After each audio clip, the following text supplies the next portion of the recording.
عن علی رضی اللہ تعالی عنہ قال قال رسول اللہ صلی اللہ علیہ وسلم من ملک زادا وراحلة تبلغ إلى بیت اللہ فلم یحج فلا علیہ ان یموت یہودیا و نصرانیا ذلك بأن اللہ تبارک و تعالی یقول وَلِلَّهِ عَلَى النَّاسِ حِجُّ الْبَيْتِ مَنِ اسْتَطَاعَ إِلَيْهِ سَبِيلًا وَمَنْ كَفَرَ فَإِنَّ اللَّهَ غَنِيٌّ عَنِ الْعَالَمِينَ۔ علی رضی اللہ تعالیٰ عنہ سے روایت ہے کہ اللہ کے رسول صلی اللہ علیہ وسلم ارشاد فرمایا، جس شخص کو زاد اور راحلہ سواری اور جانے آنے کا خرچ توشہ، یعنی حج کو جا کر آنے کا توشہ اگر موجود اسے میسر ہے تو اسے حج کرنا چاہیے، اور جو میسر نہ کرے گا تو اللہ کو پرواہ نہیں کہ وہ یہودی ہو کر مرے نصرانی ہو کر مرے۔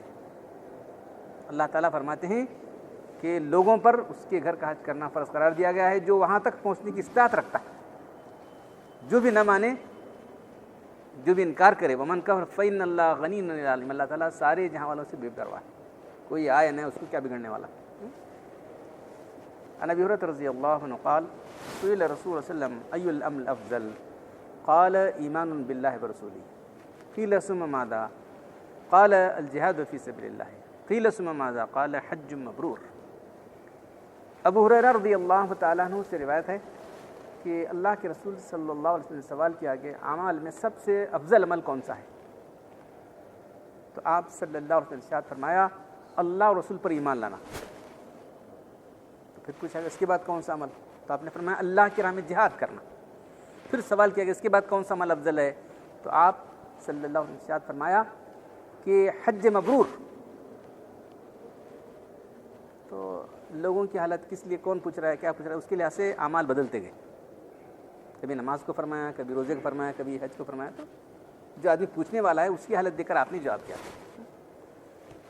عن ابی ہریرہ رضی اللہ عنہ قال قال رسول اللہ صلی اللہ علیہ وسلم من حج للہ ولم یرفث ولم یفسق رجع کیوم ولدته امہ۔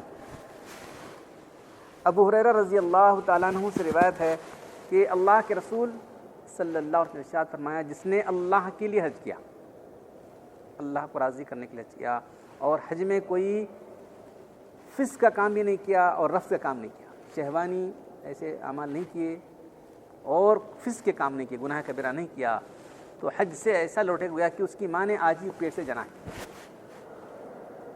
عن ابی ہریرہ رضی اللہ عنہ قال قال رسول اللہ صلی اللہ علیہ وسلم العمرۃ الی العمرۃ کفارۃ لما بینہما والحج المبرور لیس لہ جزاء الا الجنہ۔ ابو ہریرہ رضی اللہ تعالی عنہ سے روایت ہے کہ اللہ کے رسول صلی اللہ علیہ وسلم نے ارشاد فرمایا کہ ایک عمرے سے دوسرا عمرے پر عمرہ کرے گا تو اس کے درمیان جتنے بھی گناہ ہیں اسے معاف کر دیے جائیں گے، اور حج مبرور اس کی جزا جنت کے سوا کچھ ہے ہی نہیں۔ تو اسلام کا پانچواں رکن حج ہے، اس کے تعلق سے حدیث آپ کے سامنے آئی ہیں کہ یہ زندگی میں ایک مرتبہ ہے، نماز دن میں 5 مرتبہ ہے، روزے سال میں 1 مرتبہ ہیں، حج بھی، زکوٰۃ بھی صاحب نصاب پر پرسوں تفصیل آئی تھی اس کی، تو وہ سال میں 1 مرتبہ ہے، اور حج زندگی میں 1 مرتبہ ہے۔ تو اس کے لیے شرط کہ من استطاع الیہ سبیلا، جو وہاں تک پہنچنے کی استطاعت رکھتا ہے۔ اب استطاعت سے کیا مراد ہے؟ زاد و راحلہ، اس کی تشریح آئی، زاد و راحلہ، زاد کے معنی توشہ، راحلہ نہ سواری، یعنی آنے جانے کے اخراجات، اور جو اس کے ماتحت لوگ ہیں، اس کے اہل و عیال ہیں، ان کی بھی اخراجات دے کر جائے، اتنے دن کے لیے جا رہا ہے۔ تو یہ صرف خرچے کی بات ہے۔ دوسرا یہ کہ جو ہے صحت بھی ہو اس کی جانے کے لیے، بالکل آدمی ہینڈی کیپ ہے نہیں جا سکتا تو اس پر حج فرض نہیں ہوگا، کسی اور کو کرانا پڑے گا، حج بند کرنا پڑے گا اس کو۔ پھر اس کے ساتھ حج کس پر ہے؟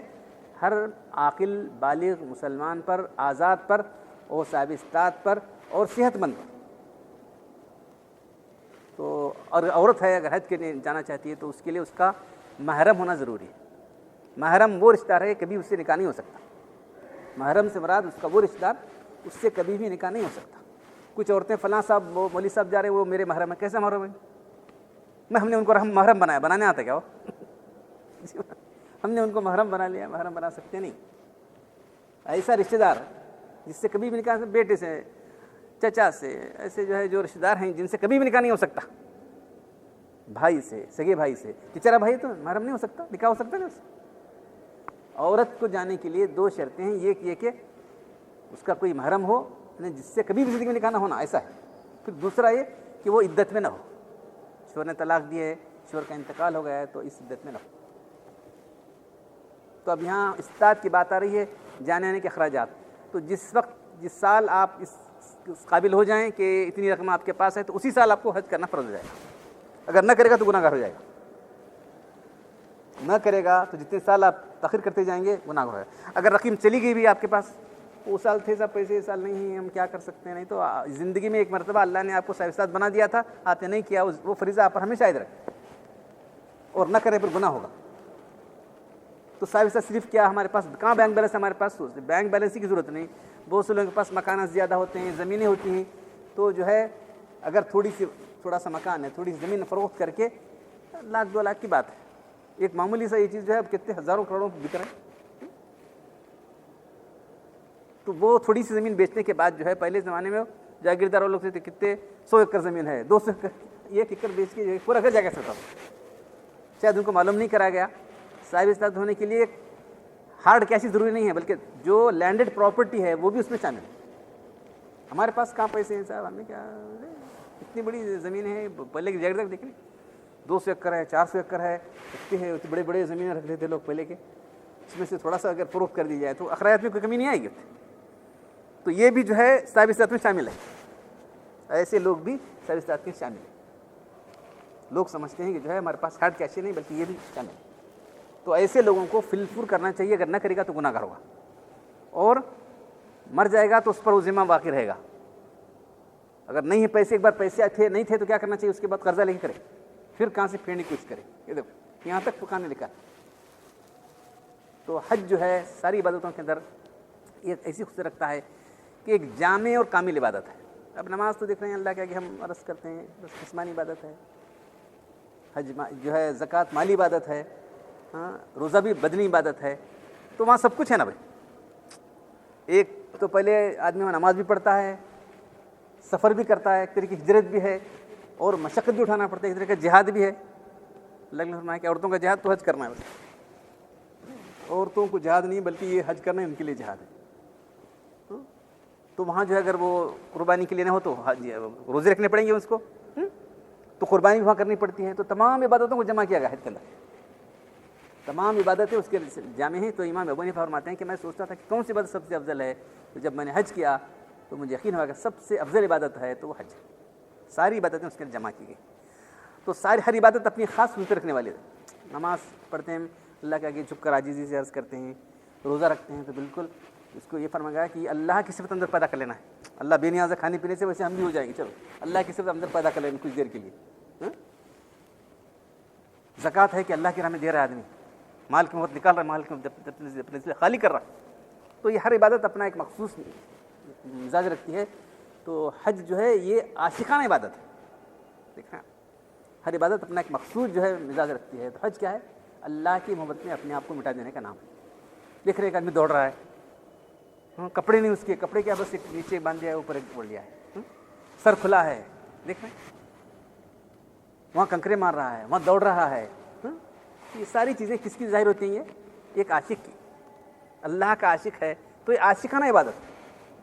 جب تک آدمی اپنے دل میں اللہ کی محبت نہیں پیدا کرے اسے کوئی مزہ ہی نہیں آئے گا. اسے اللہ کی محبت اپنے دل میں نہ پیدا کرے اسے کیا مزہ آئے گا. اسے یہاں سے وہاں چلو, یہاں اٹھو, نہیں یہاں رہنا, چلو وہاں جاؤ, یہاں نہیں رہیں گے تو وہاں جاؤ, مینا سے ادھر, مزدلفہ سے ادھر, پھر اس کے بعد پھر ادھر آؤ, نہیں اب جاؤ, یہ طواف کر کے آ جاؤ, وہاں کنکریاں مارو. ساری چیزیں اگر آدمی غور سے دیکھے گا تو استعمال ہوتا ہے کہ صرف یہ اللہ کی محبت میں کرایا جا رہا ہے. تو اللہ کی محبت نہیں پڑے تو بالکل بے معنی. ایک صاحب حج سے آ گئے, پوچھے حج کیسا کیا رہتا تھا, ಅಲ್ಲಿ ಏನ್ರಿ ಅಲ್ಲಿ ಒಂದು ಜಗೆ ಉಳಿದಿರ್ತದೆ, ಒಂದು ಜಗೆ ಕಲ್ಲು ಹೊಡೆದಿರ್ತದೆ, ಕನ್ನಡ ಒಂದು ಜಗೆ ಅಲ್ಲಿ ಉಳಿದಿರ್ತದೆ, ಒಂದು ಜಗೆ ಕಲ್ಲು ಹೊಡೆದಿರ್ತದೆ, ಅಷ್ಟೇ حج ಅಂದ್ರೆ. کیسی حج کی جو توہین کر دیا اس کو. حج کی توہین کیسے کیا دیکھ رہے ہیں آپ. تو یہ جب تک اللہ کی محبت نہیں ہوگی ساری چیزیں بالکل بے معنی نظر آئیں گی. چلانا ہے کیا ہے, لبیک زور سے کہنا ہے.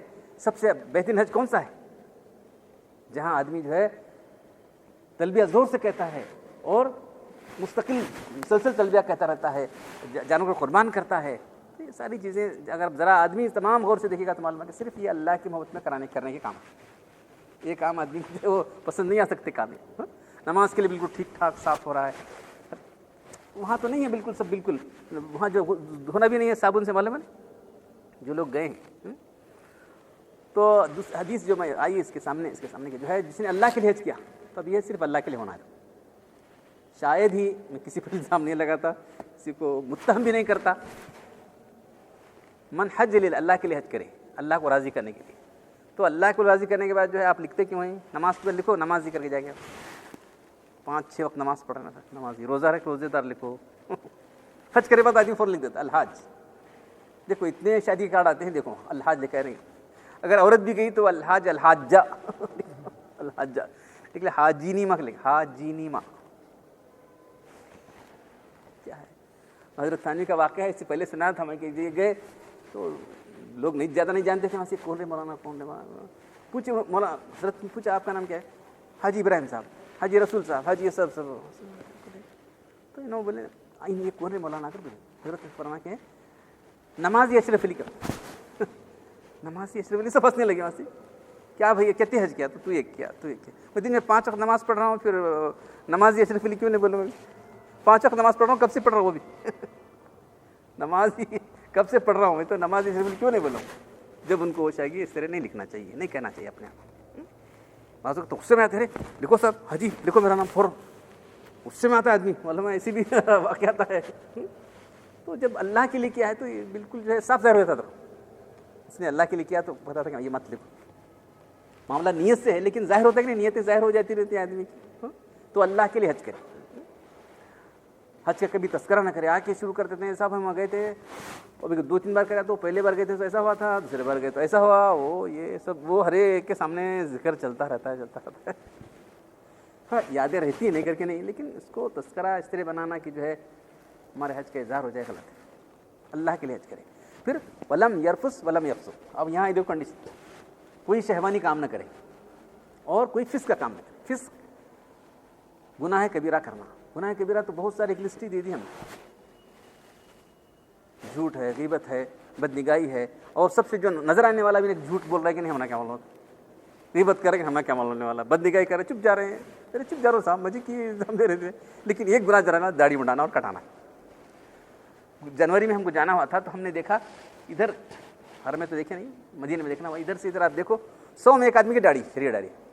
100 میں سے ایک آدمی کی شریع داڑھی. معلوم ہے داڑھی ایک مجھ سے کم کرنا، منڈانا یا کٹانا جو ہے یہ فسق نظر آنے والی بات ہے نا بھائی. دوسرے کون سے گناہ ہیں اتنے لسٹ ہے، وہ انہیں کر رہے نہیں کر رہے، لیکن یہ تو نظر آنے والی بات ہے. کتنے ہی لوگ ہیں جو داڑھی نہیں رکھتے، مٹاتے رہتے ہیں. یہ چھوٹی سی داڑھی رکھ لیتے ہیں. چاروں ائمہ کے نزدیک یہ اجماع ہے. دیکھو اجماع کا انکار کرنا ہی کفر ہے. امام حرم کا فتویٰ ہے، معلوم ہے اجماع کا انکار کرنا. تو یہ ایسا گناہ کرتے ہوئے جا رہا ہے، گناہ کرتے ہوئے آ رہا ہے. یہ عاشقانہ عبادت ہے اور فاسقانہ عبادت بنا دیا ہم نے. یہ عاشقانہ عبادت ہے، اس کو ہم نے فاسقانہ بنا دیا. بہت سارے گناہ کرتے چلے جا رہے ہیں لوگ. کیا ہے ٹھٹا مذاق فلاں یہ وہ، وہاں جا کے جو ہے مست کھانا ہے پینا، ادھر ادھر مارکیٹنگ ہو رہی. کہاں بھی کر سکتے سب چیزیں. جس نے اللہ کے لیے حج کیا، پہلی بات جہاں کوئی فحش کام نہیں کیا اور فسق کا کام نہیں کیا. رج یومن ولدتہم، ایسا لوٹے گا کہ اس کی ماں نے آج ہی پیٹ سے جنا ہے، اس پر کوئی گناہ نہیں ہوگا.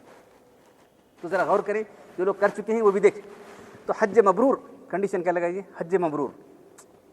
بر کے معنی نیکی، نیکیوں والا حج. تو اس سے معلوم ہوتا ہے کہ برے والا بھی حج ہو سکتا ہے.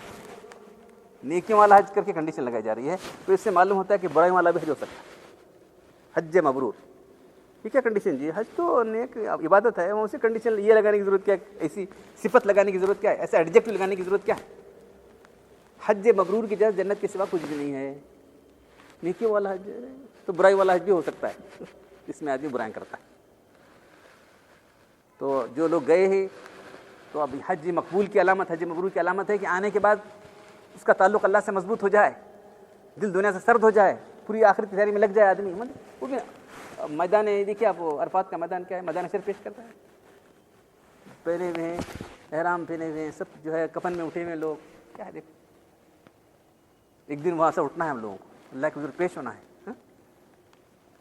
تو آنے کے بعد اگر اس کی زندگی میں سدھار نہیں ہوا تو سمجھ لو کہ اس کا حج قبول نہیں، اللہ سے تعلق نہیں پیدا ہوا۔ پہلے کا آدمی نماز اور پڑھتا تھا، حج کے بعد سبھی چھوڑ جاؤ بلاؤ، تو بعض لوگوں کا ایمان چلا جاتا ہے۔ یاد رکھو، حرم وہ مقام ہے جہاں ایک گناہ، لوگ بولتے ہیں وہاں کی ایک نیکی لاکھ نیکی، حدیث میں آیا ہے۔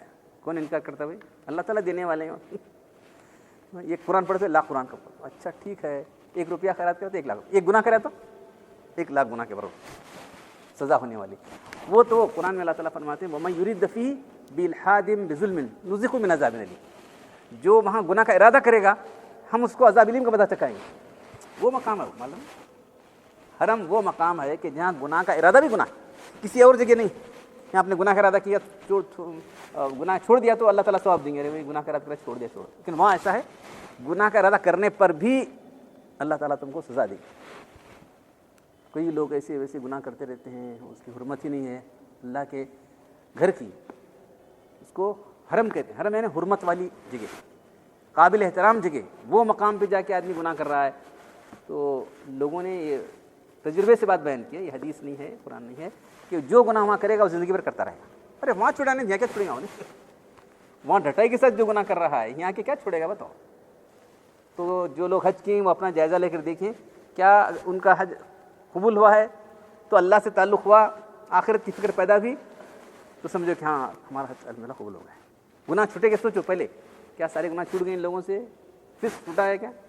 نہیں، تو پھر کیا گناہ؟ اور ایک بار جاؤ حج کرو جاؤ۔ اب جو جانے والے ہیں وہ سوچیں، کیا ہم صاحب استاد بنیں گے؟ سوچو، میرے پاس کہاں پیسے جی، کیا لگیں، جاؤ بولتا کہتے رے وہ اتنی بڑی ذمہ لے کرتا ہوں اندر۔ کوئی آدمی نہیں ہے بھائی، کوئی بیٹا رہتا وہاں سے، بیٹا وہاں سعودی عرب سے بھیجنے کیا 1 لاکھ روپے مہینہ تنخواہ، 1 لاکھ روپے ہوتی ہے، انہیں بھیج دیتا ہوں۔ تو صاحب استطاعت ہوا ہے نہیں، آدمی یہ جائزہ لگائے، پھر جو ہی صاحب استطاعت ہوا فوراً کرنے کی فکر کرے۔ پھر جو لوگ گئے ہیں وہ جائزہ لے کر دیکھیں کیا ہمارا حج مقبول ہوا ہے کہ نہیں۔ اس کی علامت یہ ہے کہ اللہ سے تعلق ہوا کہ نہیں، آخرت کی فکر پیدا ہوئی کہ نہیں۔ تو اللہ تعالیٰ ہم سب کو جو ہے صحیح معنوں میں عبادت انجام توفیق عطا فرمائے، اور ہماری ٹوٹی پھوٹی عبادتوں کو محض اپنے فضل و کرم سے قبول فرمائے۔ الحمدللہ رب العالمین، والصلاة والسلام علی رسولہ الکریم، ربنا آتنا فی الدنیا حسنۃ وفی الآخرۃ حسنۃ وقینا عذاب النار، ربنا ظلمنا انفسنا وإن لم تغفر لنا وترحمنا لنكونن من الخاسرین۔ ان اللہ وملائکته یصلون علی النبی یا ایھا الذین آمنوا صلوا علیہ وسلموا تسلیما۔ سبحان ربک رب العزة عما یصفون وسلام علی المرسلین والحمد للہ رب